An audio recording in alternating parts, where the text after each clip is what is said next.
আমরা সবাই জুলাই অভ্যুত্থানের বিপ্লবের নায়কদের রক্ত ধারণ করেই যাত্রা শুরু করেছি। এই শপথ আমরা কখনোই ভাঙব না ইনশাআল্লাহ। আমরা যেখানেই থাকি, যেভাবেই থাকি, তরুণদের প্রত্যাশাকে, স্বপ্নকে সামনে নিয়েই আমরা নতুন যাত্রা শুরু করেছি।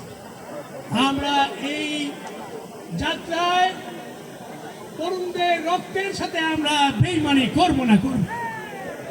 আমরা আপনাদের বলতে চাই, যে স্বপ্ন আপনারা দেখেছেন, এই স্বপ্ন বাস্তবায়িত হবে ইনশাআল্লাহ।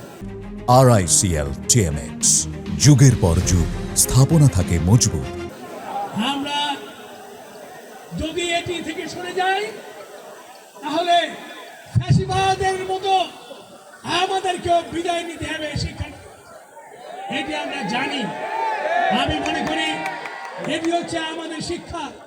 আমরা সেই শিক্ষাকে ধারণ করেই আমরা আগামী বাংলাদেশ গড়ব ইনশাআল্লাহ।